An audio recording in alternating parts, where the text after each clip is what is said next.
जय हिंद एवरीवन। तो कैसे आप सभी लोग, आई होप कि बढ़िया होंगे। तो जी आज इस वीडियो में बात करते हैं हम लोग दिल्ली पोल्यूशन के बारे में। देखो दिल्ली का अभी जो कंडीशन चली है ना, किसी भी रूप में सही नहीं है और इसका खामियाजा दिल्ली के लोग भुगत रहे हैं। आप लोग बहुत सारी ऐसे न्यूज़ देख रहे होंगे जिसमें कि एयर क्वालिटी इंडेक्स दिल्ली का यानी AQI, बहुत नाम सुना होगा, PM10 PM 2.5। आगे इसके बारे में समझते हैं। AQI मतलब ये हो गया कि एयर क्वालिटी इंडेक्स, यानी कि हवा जो होती है उसकी क्वालिटी क्या है, मतलब उसमें जो कंपोजिशन, मतलब एक बेहतर हवा और ख़राब हवा, तो इसी का जो डिफ्रेंशिएट करता है, मतलब हवा का लेवल क्या है, ठीक है, उसकी क्वालिटी लेवल क्या है, तो उसी को AQI इंडेक्स यानी कि एक चार्ट के फॉर्म में हम लोग देखते हैं। खैर वो सब अलग मामला है, ठीक है। हम लोग बातें करते हैं कि ये सारी जो उथल पुथल मची है ना दिल्ली में, आखिर ऐसा क्यों है, ठीक है। तो क्यों का जवाब बहुत सिंपल है कि वहाँ पर पोल्यूशन है। तो पोल्यूशन अलग अलग तरीके के होते हैं, जैसे वाटर पोल्यूशन, एयर पोल्यूशन, ठीक है, सॉइल पोल्यूशन, तो अलग अलग तरीके के हैं। लेकिन दिल्ली में क्या है, एयर पोल्यूशन है, ठीक है। हम लोग सीधा रीजन से शुरू करते हैं, आखिर दिल्ली में पोल्यूशन है क्या। अब थोड़ा सा हम लोग अब डीप में चलते हैं ना, तो हम लोग बात करते हैं कि आखिर यहाँ पर दिल्ली में इतना पोल्यूशन बढ़ा कैसे। देखो दिल्ली क्या है, एक नेशनल कैपिटल है, ठीक है। अब नेशनल कैपिटल होने के नाते पूरे देश में एक उसका अपना ही बोलबाला है, ठीक है। बड़े से बड़े अधिकारी, बड़े से बड़े नेता लोग, सारे लोग क्या होते हैं, दिल्ली में अपना एक बैंक को अपना एकोमोडेशन यानी कि घर चाहिए होता है, ठीक है, और भी बहुत सारी चीज़ें होती हैं, ठीक है। तो नेशनल कैपिटल में अपना जगह चाहिए होता है, तो जिसकी वजह से दिल्ली में जो पॉपुलेशन है वो बहुत ही ज़्यादा है अन्य राज्यों के मुकाबले, ठीक है ना। अब देखो जब हम लोग रीजन की बात करते हैं तो दिल्ली में सबसे मेन रीजन ये है कि दिल्ली की जो एरिया है ना, जितना कैपेसिटी है उससे ज़्यादा तो लोग वहाँ पर आके बस गए। कोई जॉब की तलाश में आया, कोई माइग्रेट करके आया, ठीक है, मतलब अलग अलग कारणों से लोग दिल्ली में आए और वहाँ पर जब बस गए तो धीरे धीरे अब जनसंख्या दिल्ली की अथाह हो गई, जिसकी वजह से वहाँ के रहने वाले लोगों को अब प्रॉब्लम का सामना करना पड़ रहा है। तो देखो जैसा हमने बोला कि दिल्ली में जो एरिया है वो कम है और लोग ज़्यादा है। अब जैसे मान लो एक घर में 10 लोगों की कैपेसिटी है रहने की, अगर उसमें 100 लोगों लाकर हम रख देंगे तो उथल पुथल मचना ही मचना है। तो सेम कंडीशन हुआ है दिल्ली के साथ। हुआ यूँ है कि देखो एक नॉर्मल सी एरिया में बहुत सारे लोग आपस में जब आकर रहने लगे तो फिर दिक्कत हमें बढ़ना शुरू हो गई। वहाँ की जो रिसोर्स यानी संसाधन है उसकी खपत ज़्यादा हो गई। अब जिसकी वजह से जब खपत हो रही है तो फिर वहाँ पर जो भी चीज़ें सुविधाएं होनी चाहिए, नॉर्मल कंडीशन की सुविधाएं, मतलब एक हवा पानी ये सारी चीज़ों की, फिर वहाँ पर उसकी जो क्वालिटी अब वो घट रही है।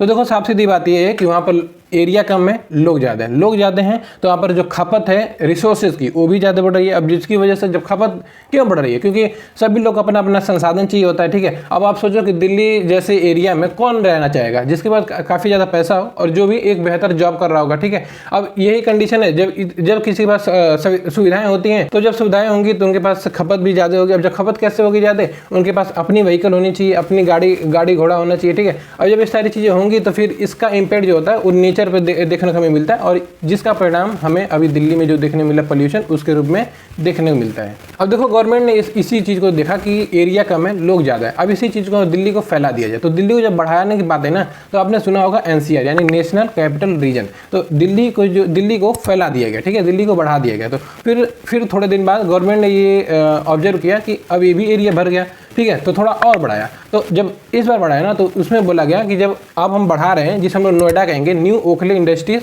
फॉर डेवलपमेंट अथॉरिटी, ठीक है। तो गवर्नमेंट ने कहा कि इस एरिया यानी नोएडा में ज़्यादातर फैक्ट्रीज और इंडस्ट्रीज ही रहेंगी, ठीक है। इसकी वजह से वहाँ पर काफ़ी ज़्यादा आपको सुनने को मिलता होगा कि इंडस्ट्रियल एरिया नोएडा ये फलाना का ना, तो ये सारी चीज़ें इसीलिए फैलाई गई कि एरिया कम है तो एक्सपेंड अब कर दिया जाए। अब जब और एक्सपेंड करने की बारी आ रही है ना, तो गवर्नमेंट कह रही है कि अब आगे हम जाएँ कहाँ।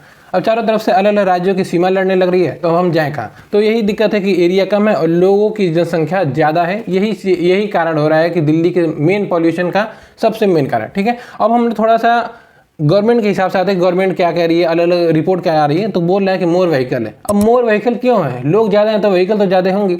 बोल रहे हैं मोर वेस्ट हो रहा है, तो वेस्ट क्यों हो रहा है, जनसंख्या ज़्यादा तो वेस्ट नहीं होगा। अब फिर बोल रहे हैं कि रिसोर्सेज खपत बहुत ज़्यादा हो रहा है, क्यों नहीं होगा, जब जनसंख्या ज़्यादा है तो खपत क्यों नहीं होगा रिसोर्सेज। और जब ये सारी चीज़ें हो रही हैं तो फिर कंस्ट्रक्शन की बात आ रही है कि बहुत सारे इसमें कंस्ट्रक्शन हो रहे हैं, तो ये फलाना ढिमकाना। देखो ये सिर्फ कहने के लिए चीज़ है, ठीक है ना। अगर आपके एरिया में पॉपुलेशन ज़्यादा है तो ये सारी चीज़ें तो बाई प्रोडक्ट आती हैं, ठीक है। तो कंस्ट्रक्शन, जिससे अब आपने सुना होगा PM10 PM 2.5, तो ये क्या होता है कि हवा में कुछ पार्टिकल्स होते हैं, ठीक है, इतने छोटे होते हैं जो हमें हमारी नंगी आंखों से नहीं देखने को मिलते हैं, जिसकी वजह से क्या होता है ये हमारे लंग्स में चले जाते हैं और जाने के बाद फिर बायोलॉजिकल इंपैक्ट शुरू होता है, हमारे हेल्थ का कंडीशन बिगड़ने लगता है। अब जिसकी वजह से क्या होता है कि हेल्थ इश्यू देखने मिलते हैं, जैसे कि बीपी बढ़ने लगती है, हार्ट अटैक के रिस्क ज़्यादा बढ़ने लगते हैं। ठीक है, अब यही पार्टिकल जो PM2.5 माइक्रोमीटर और भी जो इसके जो भी पैमाना है, ये हमारे ब्लड में डिजॉल्व होकर हमारे ब्रेन तक और भी बहुत सारी ऐसे वाइटल ऑर्गन यानी जो हमारे बॉडी में महत्वपूर्ण ऑर्गन है उनके पास चला जाता है, जिसकी वजह से हेल्थ रिस्क का खतरा बहुत ज़्यादा बढ़ जाता है। देखो सबसे बड़ी चीज़ ये है कि ये जो पार्टिकल्स होते हैं ना, ये हमारे सांसों में सबसे ज़्यादा इफेक्ट डालते हैं, और जब सांसों में इफेक्ट करते करते जब हमारे ब्लड में घुसते हैं ना ये सब, तो कभी कोई ब्रेन में, कोई किडनी में, कोई फलाना ढिमकाना। तो साफ सीधी बात ये है कि कोई भी चीज़ अगर ब्लड में डिजॉल्व होती है और यही ब्लड जो होता है पूरी बॉडी में सर्कुलेट होता है, तो इसका इफेक्ट पूरी बॉडी में दिखना शुरू हो जाता है। अब देखो अभी का जो जनरेशन जो फेस करिए ना, अभी थोड़ा दिन और रुको, थोड़ा दिन रुकोगे ना, फिर देखोगे कि ये जो जनरेशन अब जैसे जैसे आगे बढ़ेगी ना, इसका देखना बहुत खतरनाक इम्पैक्ट पड़ेगा दिल्ली में। अभी तो जनरेशन थोड़ा सर्वाइव भी कर जा रही है ना, आगे आने वाले देखना है पेड़ पौधे तो अभी कोई कुछ नहीं दिख रहे हैं, अभी आगे देखना है इसका कंडीशन और खराब होता जाएगा।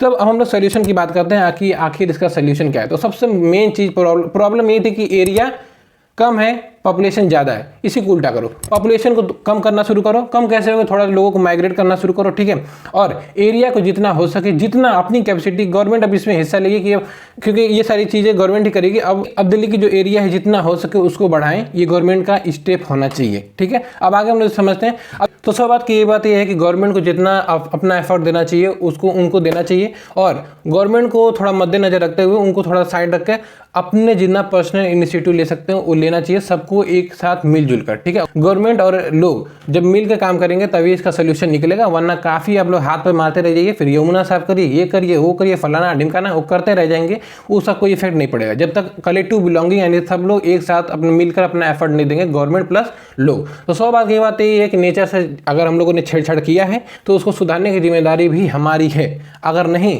तो फिर नेचर का तांडव देखने के लिए तैयार रहिए, क्या करना है। इसी के साथ मिलते हैं आपसे नए वीडियो में किसी नए टॉपिक के साथ, तब तक के लिए बहुत बहुत धन्यवाद। जय हिंद।